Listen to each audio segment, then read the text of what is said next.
Idara ya ujasusi wa kigeni ya Urusi inayofahamika kama SVR imeshutumu kampuni za ulinzi za huko nchini Serbia kwa kutumia nyaraka za uongo na wahusika wengine kusafirisha kwa sile makombora ya mizinga, roketi na risasi za silaha ndogo ndogo hadi huko nchini Ukraine.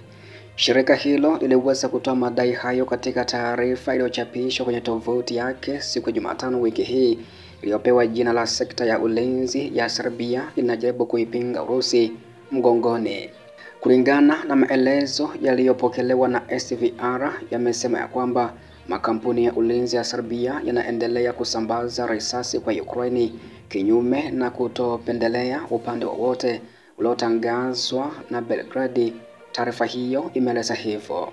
SVR ilidai ya kuwa kampuni za huko Serbia zimetumia vyeti bandia vya watumiaji wa mwisho kusambaza silaha kupitia Poland, Jamhuri ya Czech, Bulgaria na nchi nyingine za NATO pamoja na mataifa ya Afrika ambayo hayajabainishwa, shirika hilo lilisema, na baadaye ziliibuka huko nchini Ukraine. Kulingana na SVR, imesema kuwa roketi takriban 100,000 na makombora ya hawitzer pamoja na risasi milioni 1 za silaha ndogo ndogo zimehamishwa kwa njia hiyo.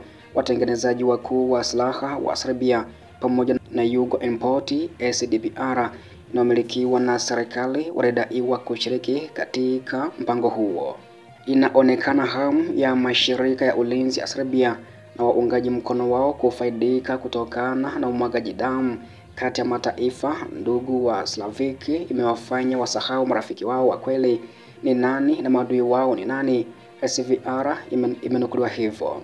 Rais wa Serbia anayefahamika kama Aleksandar Vučić alisema siku ya Alhamisi ya kwamba alijadili mauzo ya nje ya silaha wakati wa mkutano na rais wa Urusi Vladimir Putin huko Moscow mwezi Mei, ambako alisema wameunda kikundi kazi na washirika wao wa Urusi ili kubaini ukweli. Alisema hivyo akizungumzia madai ya SVR. Vučić alisema alishikilia ya kuwa baadhi ya taarifa ambazo zimetolewa si za ukweli.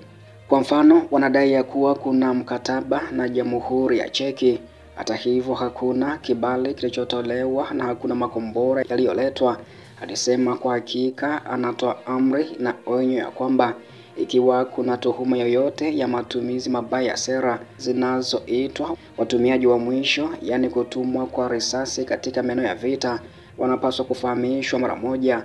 Vučić alisema kuwa Serbia inadumisha mahusiano mazuri na Urusi na Ukraine.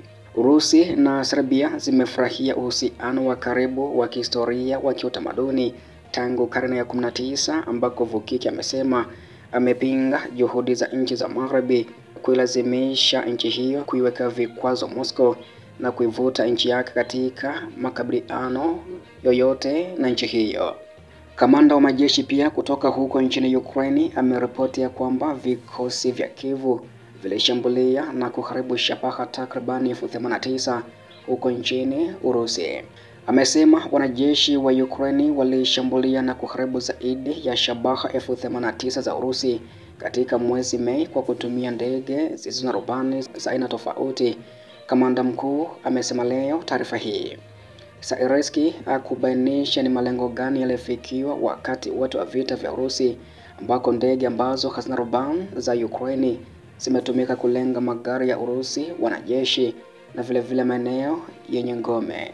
Ukraine imeanzisha teknolojia ya kutumia ndege zisizo na rubani wakati wa vita vikali vya Urusi, ikianzisha miundo mbalimbali ya ardhini, ya anga na ya baharini kwa ajili ya misheni ya mapambano na upelelezi. Kulingana na kamanda huyo, amesema Urusi inatumia mbinu za vita za drones za Ukraine na kupanua matumizi yake ya vitengo visivyo na rubani. Wakati wa mkutano na makamanda wa Ukraine, taarifa za kijasusi zilimfahamisha Saireski ya kwamba jeshi la Urusi lilikuwa limepokea aina mpya za ndege ambazo hazina rubani na mifumo ya robot ya ardhini. Kwa kujibu, Ukraine imeongeza idadi ya wafanyakazi wa ndege ambazo hazina rubani na kuendeleza uwezo wake usio na rubani. Kila drone ina maana ya adui aliyeharibiwa, na kwa hiyo maisha yaliyookolewa ya askari wa Ukraine Msisitizo maalum unawekwa juu ya uharibifu wa waendeshaji wa UAV, magari ya anga yasiyo na rubani na vituo vyao vya amri. Kamanda huyo alisema hivyo.